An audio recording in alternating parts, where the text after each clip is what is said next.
ऋषि प्रश्न कर रहे हैं सूत जी महाराज से कि इस भयंकर कलिकाल में मानव का कल्याण कैसे होगा, उसका शोधन करके हमें बताइए कि इस कलिकाल में मानव भगवत प्राप्ति कैसे कर पाएगा। क्यों? श्रेयसाम यद भवेत् श्रेय पावनानां च पावनम कृष्ण प्राप्तिकरम सस्वत साधनम तद्वदाधुना। कोई ऐसा साधन बताइए जिसमें कलिकाल में भगवत प्राप्ति थोड़ी सहज हो जाए, सरल हो जाए। क्योंकि कलयुग के जीव ज्यादा कठिन तप यज्ञ कर नहीं पाएंगे, इसलिए इनके लिए कुछ सामान्य साधारण उपाय आपको बताना पड़ेगा।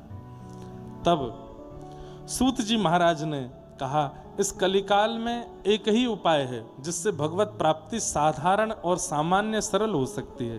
क्या?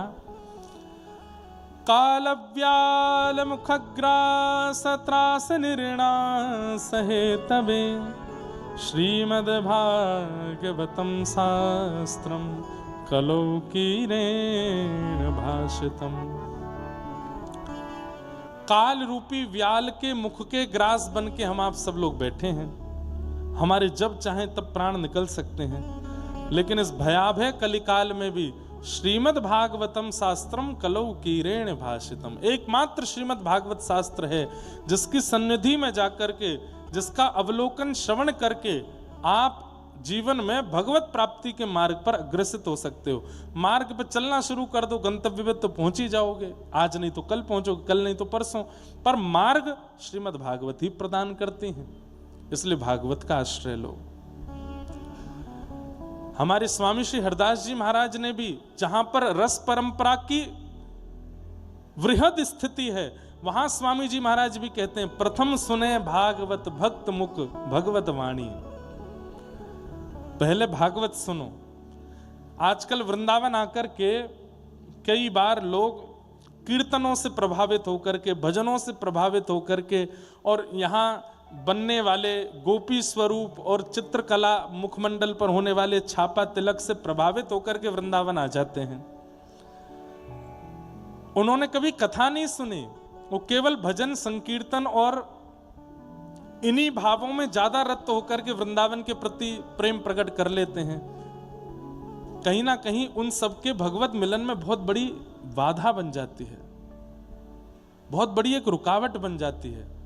पहले कथा सुनिए। ठीक है, वृंदावन आपको खींच करके बुलाया कीर्तन ने, किसी भजन ने, किसी भाव ने, लेकिन वृंदावन जब प्रिय लग गया है तो अब कथा सुनिए और जाकर के वहां वृंदावन प्रिया प्रियतम के भाव को समझना शुरू कीजिए। और एक और बात, एक कथा, दो कथा, 100 कथा, 500 कथाओं में भी वृंदावन समझ में नहीं आएगा।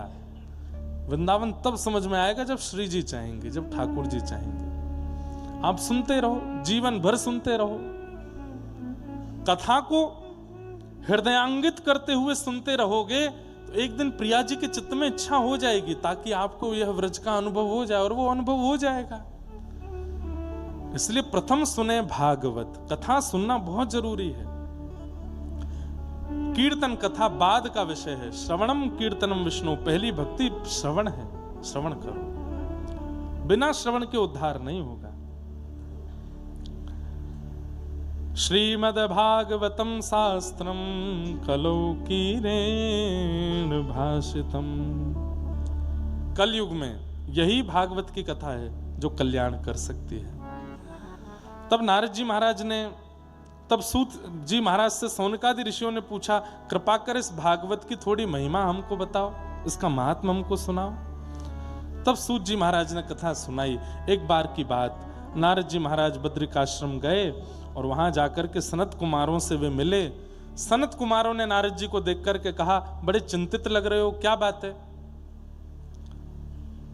तब नारद जी महाराज ने कहा, मैं पूरी पृथ्वी पर भ्रमण करके देख चुका हूं, मेरे मन को शांति नहीं मिली।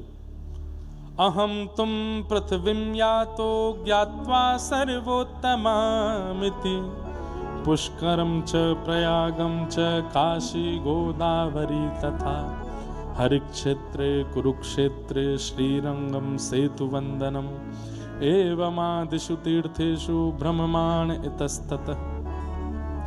मैंने सब जगह भ्रमण करके देख लिया, मुझे इस संसार में शांति का अनुभव नहीं हुआ।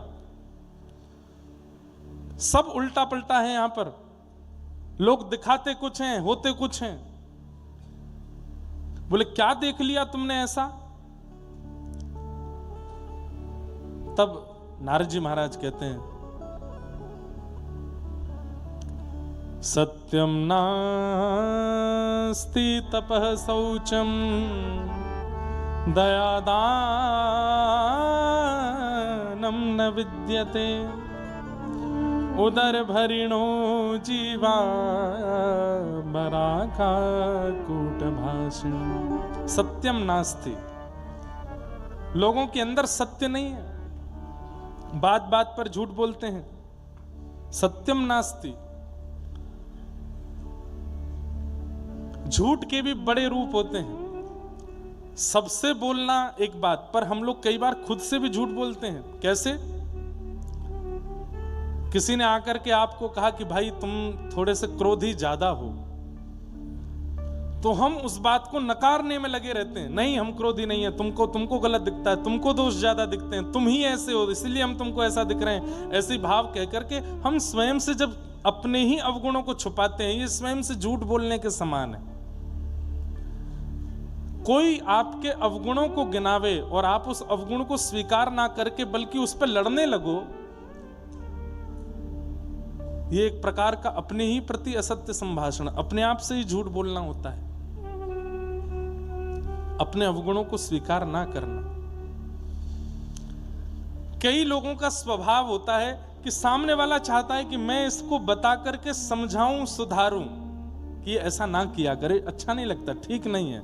लेकिन उसको लगता है कि मैं तो अच्छा ही हूं, पर यही दोष देखता है, केवल इसको केवल दोष ही दिखाई देता है। तो ऐसी स्थिति में क्या करना चाहिए? एकाध बार में यदि व्यक्ति ना माने तो फिर पीछे नहीं पड़ना चाहिए। पर वो कुछ भी करे, आपको हमने बहुत बढ़िया है, बहुत अच्छा है, तुमने बहुत अच्छा किया है, तुम सबसे बढ़िया हो। इससे पता है क्या होगा? एक दिन उसको खुद अनुभव होगा कि नहीं यार, मैं कर तो गलती रहा हूं, पर अब इसने स्वभाव ऐसा बना लिया, ये अच्छा ही अच्छा बोलता है। क्या पता उससे व्यक्ति वो सुधर जाए। पर जिन लोगों के अंदर अवगुण स्वीकार करने की क्षमता नहीं होती, वो एक प्रकार से अपने आप से असत्य बोल रहे हैं, खुद से ही झूठ बोल रहे हैं। अवगुण स्वीकार किया करो। कोई कुछ बता दे तो मन में विचार किया करो, अगर मैं इसको ऐसा दिख रहा हूं तो हो सकता है ये लक्षण मेरे अंदर हो, क्यों ना इस पर मैं काम करूं।